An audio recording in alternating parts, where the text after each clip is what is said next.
be me. 24, staunch feminist, used to think patriarchy is the root of all evil. Used to think universal paternity tests for newborns were a sign of distrust and patriarchal control. Used to roll my eyes at guys who worried about such things. My worldview was a perfect bubble of righteous anger and female empowerment, until my bubble burst. Back in college, maybe 3 years ago or so, can't remember exactly when, had this tight-knit group of friends who shared all my beliefs. We were the campus feminists, the ones who organized protests and wrote angry blog posts. Isabel was the most radical of us all, always quoting feminist theory and calling out microaggressions. Brooklyn was softer, but equally committed, constantly talking about love and trust being the foundation of everything. We'd sit in coffee shops for hours, dissecting every social issue through our feminist lens. Remember thinking we had all the answers. Remember how superior we felt to those bitter men online complaining about paternity fraud. If you don't trust your partner, why are you with them? We'd say.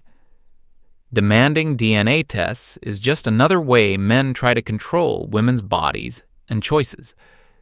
We had statistics memorized about how rare paternity fraud actually was, felt so enlightened, so progressive, looked down on anyone who disagreed as either brainwashed or malicious.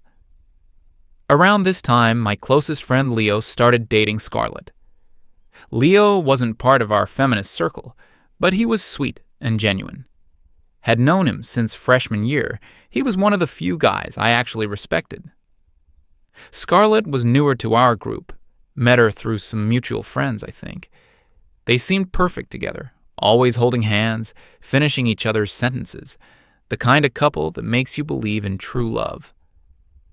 Leo would light up whenever he talked about Scarlett. Couldn't stop gushing about how she was different from other girls he'd dated, how she was intelligent and independent and shared his dreams. They'd been together for maybe 2 years when she got pregnant, sometime in spring, though I can't pin down the exact month. When Scarlett announced the pregnancy, Leo was over the moon, started talking about baby names immediately, wanted to name the child after his grandfather if it was a boy, began saving money for a bigger apartment, talked about proposing after the baby was born, kept saying he'd never been happier in his life. All of us were thrilled for them. Isabel made jokes about Leo being a good feminist ally for being so supportive. Brooklyn kept gushing about how beautiful their family would be. Scarlett seemed happy too, though looking back, she was quieter than usual. Pregnancy symptoms, we all assumed. None of us thought anything was wrong. The baby was born sometime in early fall, I think September or October. Healthy little boy, looked just like any newborn to me. Leo was beside himself with joy at the hospital, kept taking photos and sending them to everyone. Said he'd never felt love like that before. Kept talking about teaching his son to play baseball and ride bikes. First few weeks seemed normal. Leo would bring the baby around sometimes, proudly showing him off. Always had this huge smile on his face. Would talk about sleepless nights like they were the greatest gift in the world. Scarlett seemed tired but happy enough. We all cooed over the baby like you do. Then something shifted. Maybe a month or 2 after the birth. Can't remember exactly when. Leo started seeming different. Less talkative, more withdrawn. Stopped bringing the baby around as much. When he did show up to group hangouts, he seemed distracted. Kept checking his phone and leaving early. Isabel joked that he was just experiencing new parent exhaustion. Brooklyn said it was probably just the adjustment period. I started getting worried, though. Leo had always been the most reliable person I knew. Seeing him so distant felt wrong somehow. Decided to reach out and see if he wanted to grab coffee. Met him at this little place near campus on a Tuesday afternoon, I think. Or maybe it was a Wednesday. Honestly, can't recall. What I do remember is how terrible he looked. Dark circles under his eyes, hands shaking slightly. ordered a coffee but barely touched it, kept staring out the window like he was somewhere else entirely. Small talk felt forced and awkward.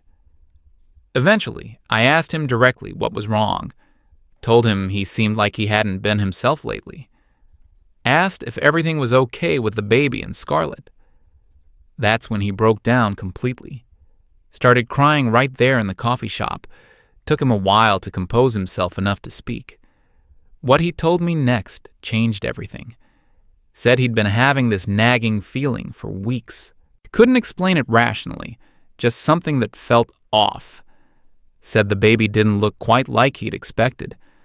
Knew it was probably just new parent anxiety, but couldn't shake it. Told me he'd done something he never thought he'd do. Had secretly collected a DNA sample and sent it off for testing. Said he felt terrible about it, like he was betraying Scarlett. But the doubt was eating him alive, and he had to know. Results came back the week before our coffee meeting.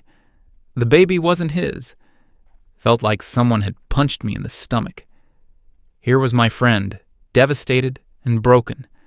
His whole world had crumbled in an instant. Everything he thought he knew about his life was a lie. The woman he loved had been lying to him for months. The child he'd already fallen in love with wasn't biologically his. Leo kept apologizing through his tears. Kept saying he knew he should have trusted Scarlett. Said he felt like a terrible person for doubting her. But also couldn't understand how she could let him believe the lie. Hadn't confronted her yet, didn't know how. Was terrified of losing both her and the baby he'd grown to love. Sat there listening, completely speechless. All my feminist theories and principles felt suddenly hollow. Here was real pain, real betrayal, real human suffering. Couldn't dismiss it as male insecurity or patriarchal control. This was my friend's life falling apart. And he'd done exactly what I'd always said was wrong and controlling.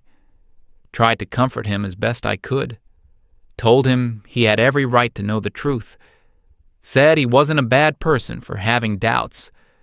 Promised I'd be there for him no matter what happened. But inside, my whole worldview was shifting. Everything I'd believed so firmly was cracking. Leo eventually did confront Scarlett. She admitted to the affair, said she wasn't sure who the father was. Claimed she'd hoped it was Leo's and just went with it. Said she'd fallen in love with Leo during the relationship and the affair meant nothing. Begged him to stay, said they could work through it. Leo was too hurt and betrayed to continue. They broke up sometime in November, I think. Leo moved out of their shared apartment. Sometimes he sees the baby, says he can't help loving him. But knowing the truth made staying impossible. Has been in therapy, trying to work through the trauma. Says he'll never trust anyone the same way again. Watching my friend go through this completely changed my perspective. Started questioning everything I'd believed about paternity tests. Realized that maybe wanting to know wasn't about controlling women. Maybe it was about protecting everyone involved from exactly this kind of devastation. Began thinking that mandatory testing might actually be more fair. Decided to write about my changing views. Didn't use any real names or identifying details. Published a blog post about why I now supported mandatory paternity testing. Argued that truth and transparency were more important than blind trust. Said that protecting men from paternity fraud was just as important as protecting women's rights. The response was immediate and overwhelming. Thousands of shares, hundreds of comments, mix of support and outrage. Some people thanked me for speaking up. Others called me a traitor to feminism. My own friend group was not pleased. Isabel texted me first, just hours after the post went live. Said she couldn't believe I'd written something so anti-woman. Accused me of falling for red pill propaganda. Said I was promoting misogynistic talking points. Refused to listen when I tried to explain about Leo. Kept insisting that paternity fraud was statistically insignificant. Brooklyn was more diplomatic, but equally disappointed. Said she understood I was trying to help Leo, but worried I was throwing women under the bus. Kept emphasizing that relationships should be built on trust. Argued that demanding tests would damage the foundation of love. Couldn't seem to grasp that the lie had already damaged everything. Decided to bring it up at our next group meeting. Happened at our usual coffee spot, maybe a week or two later. All the usual suspects were there. Isabel, Brooklyn, and a few others. Started the conversation carefully, trying to ease into the topic. Mentioned that I'd been thinking about honesty in relationships. The moment I said DNA testing, Isabel exploded. Started yelling about how I'd been brainwashed by the manosphere. Accused me of internalized misogyny. Said I was betraying everything our friendship group stood for. Wouldn't let me get a word in edgewise about Leo's situation. Tried to explain that this wasn't theoretical anymore. Told them about what happened to Leo, though I kept details vague. Said I'd seen firsthand how devastating paternity fraud could be. Argued that preventing this kind of trauma was worth some temporary discomfort. Insisted the truth was more feminist than lies. Isabel wouldn't hear any of it. Kept shouting about patriarchal control and policing women's bodies. Said that mandating tests would be treating all women like potential cheaters. Argued that it would destroy the presumption of innocence in relationships. Claimed I was promoting rape culture by not trusting women. Brooklyn tried to be more reasonable, but disagreed entirely. Kept emphasizing that love requires trust. Said that asking for tests would poison relationships from the start. Worried about the message it would send to women. Couldn't understand why I'd changed my mind so drastically. The other friends mostly stayed quiet, but seemed to side with Isabel. Could feel their disapproval even when they weren't speaking. Realized I was completely outnumbered. Felt like I was speaking a foreign language. Everything I said was being twisted or dismissed. Tried one more time to make them understand. Described Leo's pain in more detail. Explained how the lie had destroyed not just his trust, but his entire sense of reality. Asked them to imagine how they'd feel in his position. Pointed out that the truth would have been better than the devastating lie. Isabel accused me of prioritizing men's feelings over women's autonomy. Said I was falling into the trap of seeing women as naturally deceptive. Claimed that supporting mandatory testing was supporting a police state for women. Insisted that the rare cases of paternity fraud didn't justify systematic mistrust. Refused to acknowledge Leo's suffering as legitimate. Brooklyn was gentler, but equally firm. Kept saying that exceptional cases shouldn't drive policy. Argued that most relationships were based on honesty. Worried that mandatory testing would normalize suspicion. Said she was disappointed that I'd let one bad experience change my core beliefs. Couldn't seem to grasp that maybe my core beliefs had been wrong. Conversation got more heated as it went on. Voices were raised. Other coffee shop patrons were staring. Isabel accused me of being just another pick-me girl. Said I was seeking male validation by attacking women. Claimed I'd been corrupted by spending time with men like Leo. Insisted that true feminists would never support such measures.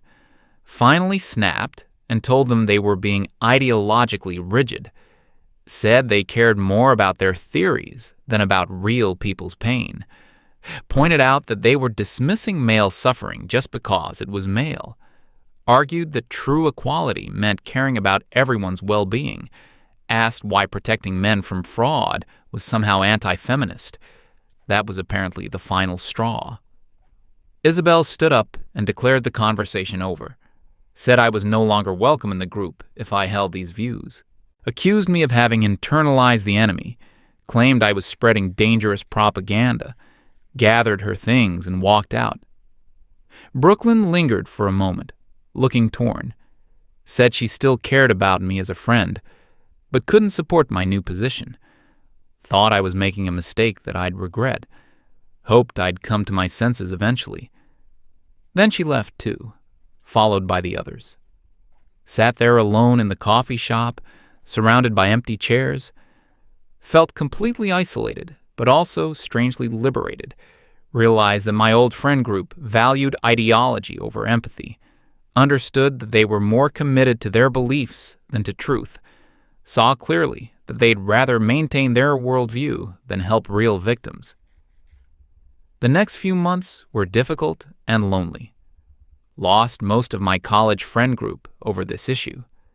Found myself questioning many other beliefs I'd held. Started reading perspectives I'd previously dismissed. Began to see the complexity in issues I'd thought were simple. Leo and I became closer friends during this period.